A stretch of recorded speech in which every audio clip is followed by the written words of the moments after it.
परम सत्कार योग देशवासियों, प्यारी आत्माओं, आप सबको कोटि कोटि प्रणाम।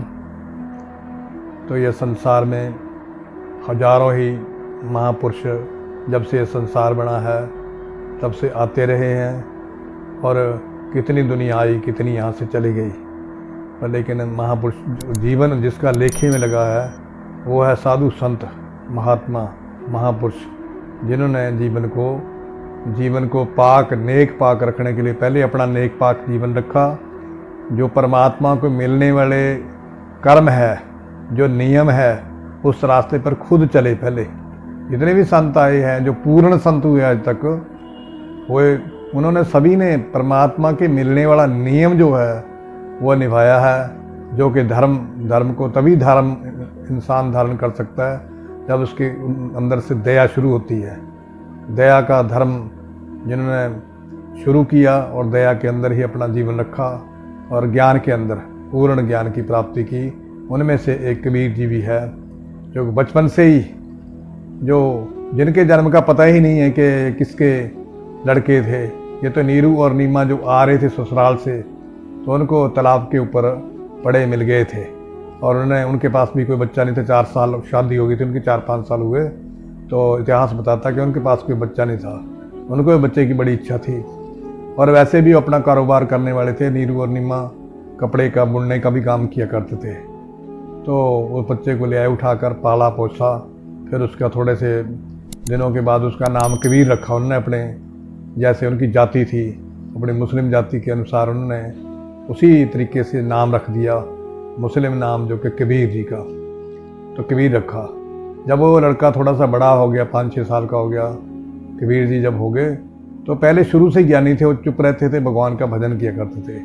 तब फिर वो राम राम का जाप क्या करते थे, राम हरे राम, राम आश्रय राम भजो, राम आश्रय राम भजो, ऐसा बोलते रहते थे। तो अब वो वैसे तो परमात्मा सबका एक है, उसके नाम ही अलग अलग है। नाम हमारे अंदर घर कर जाता है जब हम उस नाम को पकड़ कर ही बैठ जाते हैं। तो फिर दूसरा अपने धर्म पर पक्का, अपने नाम पर पक्का। वैसे धर्म पर पक्के होना जरूरी है कि नाम तो एक खुदा का, एक परमात्मा का, अलग अलग नाम है, अलग अलग संतों ने रखे हुए। इसके पीछे कोई झगड़े की बात नहीं, पर समय का खेल है ये। इंसान को मन का खेल है ये। जब तक इंसान को आत्मज्ञान नहीं होता तब तक इन चीज़ों का पता नहीं लगता। जब इंसान को पूर्ण ज्ञान की प्राप्ति हो जाती है, फिर वो देखता है, जब वहाँ पहुँचता है परमात्मा के नियम के अनुसार धाम में, तब पता लग जाता है कि नहीं, भगवान एक ही है। और कबीर जी ने भी कहा है कि अव्वल अल्लाह नूर उपाया, परमात्मा। बाद में उन्होंने बाणी भी लिखी है, पर ये मैं छोटी उम्र की उनकी साखी सुनाता हूँ। काफ़ी उनकी साखियाँ हैं, तो उनमें से एक छोटी सी साखी है ये कि कबीर जी को जब देखा कि वो बड़े होने लगे, तो इनके रिवाज है सुन्नत करने का।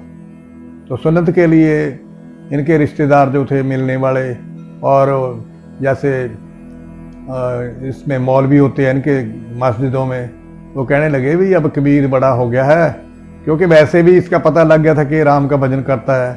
उसका विरोध भी शुरू हो गया था, थोड़ा थोड़ा विरोध हो गया था। कहते भी थे इसको भी, तो खुदा खुदा कहा कर, अल्लाह का नाम लिया कर। कहे भाई मैं राम आश्रय रहता हूँ, मेरे अंदर जो है राम की धुन आती है मेरे को, इस करके मैं ये 2 अक्षर का ही नाम मैं ठीक समझता हूँ। तो होएगा खसम तो लेगा राख, कहे कबीर अखर दोए भाख, होएगा खसम तो लेगा राख। उसका मतलब राम का अक्षर ਜਿਹੜਾ 2 अक्षर का है। तो जब उन्होंने देखा कि ऐसे नहीं मानेगा ये, और मौलवियों को पता लग गया, और उन्होंने उनको बोलकर ज़बरदस्ती करके कि इसकी सुन्नत करो। फिर इन्होंने भी, वैसे खुशी भी होती है इनके, जैसे शादी करते हैं ऐसे सुन्नत के समय में इकट्ठ करते हैं लोगों को, अपने रिश्तेदारों को बुलाते हैं और अच्छे चावल वगैरह खाना बनाते हैं, जिसको जर्दा कहा जाता है, जैसे जिसको न्याज भी बोला जाता है। वो कई किस्म के घी चावल डालकर और कई मेवे डालकर बड़ी खूबसूरत ये न्याज भी बनाते हैं उस समय पर। तो बुलाए अपने रिश्तेदार सारे। तो कबीर जी ने बहुत, इनको जो मौलवी था पहले, उससे कहा कि तू ये क्या करना चाहता है, कि भाई कबीर तेरी सुन्नत होगी, अब तू असली मुसलमान बन जाएगा। अभी तू जो है काफिर काफिर बोलते थे, वो हिंदू को काफिर बोलते थे, अभी काफिर में शामिल है तो। कहते चलो ठीक है, आप मेरी सुन्नत करोगे।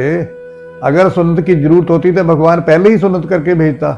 जिसने आंख में कान में सुराख डाले या नाक में सुराख डाला है और जगह जगह कट लगाए, उंगलियों में कट लगाए है, अलग अलग किया, तो वो भी ये इंद्री की जगह भी मेरे को जो है कट लगा सकता था।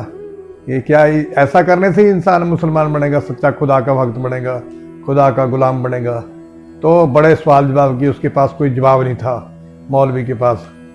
तो फिर उन्होंने कहा कि नहीं, ये तो सुन्नत करनी पड़ेगी। उन्होंने नीरू और नीमा को कहा इसको समझाओ, समझा बुझा कर इसको सुन्नत करते हैं।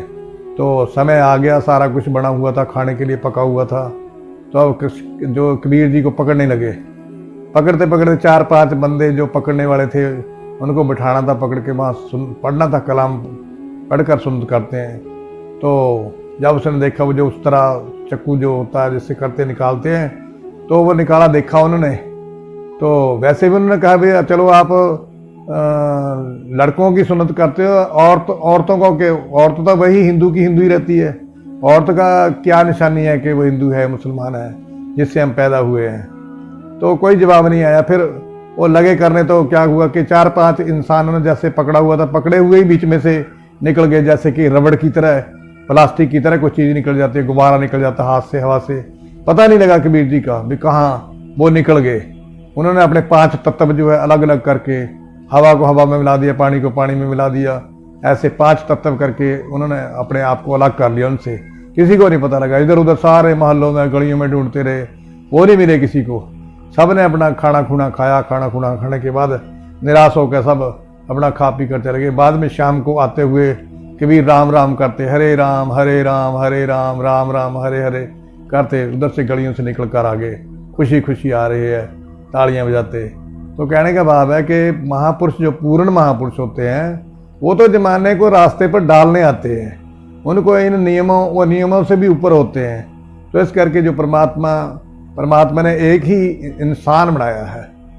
जब 4-5 बच्चे इंसानों के आप ले जाओ कहीं दूर, तो पूछो ये किस जाति का, ये किस धर्म का, ये किस कौम का, कोई नहीं बताएगा।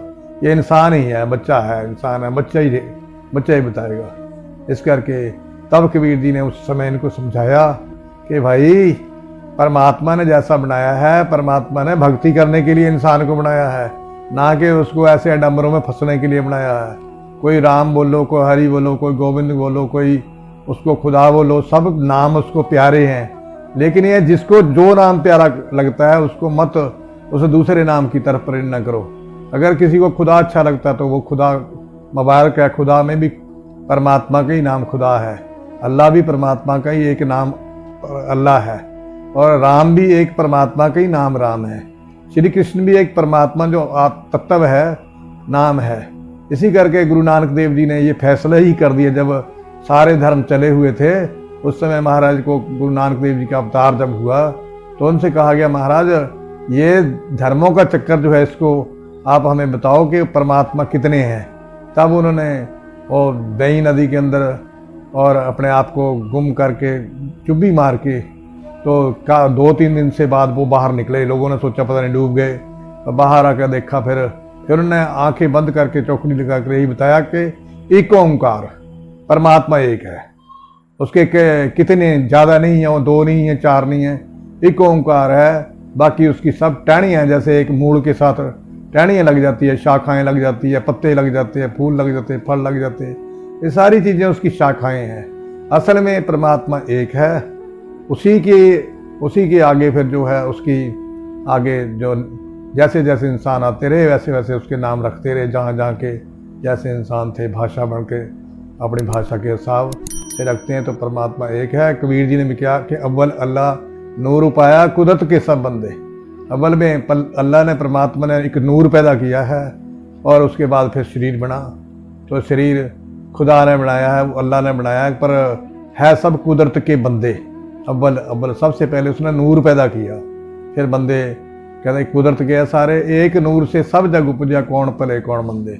उसी नूर से हिंदू पैदा हुआ, उसी नूर से माता पैदा हुई है, उसी नूर से बच्चा पैदा हुआ। सब उस खुदा का, उस परमात्मा का नूर ही परमात्मा है। और जब हमारा शरीर चला जाता है संसार से तो नूर ही ऊपर जाता है, बाकी शरीर तो यहीं जल जाता है या दब जाता है, सारा कुछ यहीं रह जाता है। तो इस करके प्यारे बहनों भाइयों, प्यारे भारतवासियों, झगड़ों में ना पड़ने की बजाय अपना परमात्मा का विश्वास के साथ, एक भरोसा, एक बल, एक आस विश्वास, स्वांत सल गुरचन है चातृक तुलसीदास। तो कबीर जी ने ये प्रकट करके दिखा दिया कि जो परमात्मा है, परमात्मा के भजन करने वाले के साथ कोई जाति जबरदस्ती भी कोई उसको कुछ नहीं बना सकता। उसका परमात्मा साथ देता है, सच्चा भक्त है उसका हमेशा ही परमात्मा साथ देता। तो कबीर जी छोटी उम्र से ही उनके अनेकों ही चमत्कार थे, ये भी एक चमत्कार में आ गया, पहला चमत्कार जो कि उन्होंने ये करके दिखाया है। सब लोग हैरान मान गए, आखिरकार सबको उनकी बात के ऊपर मानना ही पड़ा। तो प्यारे बहनों भाइयों, प्यारे देशवासियों, आप सबको कोटि कोटि प्रणाम, नमस्कार, हरिओम तत्सत।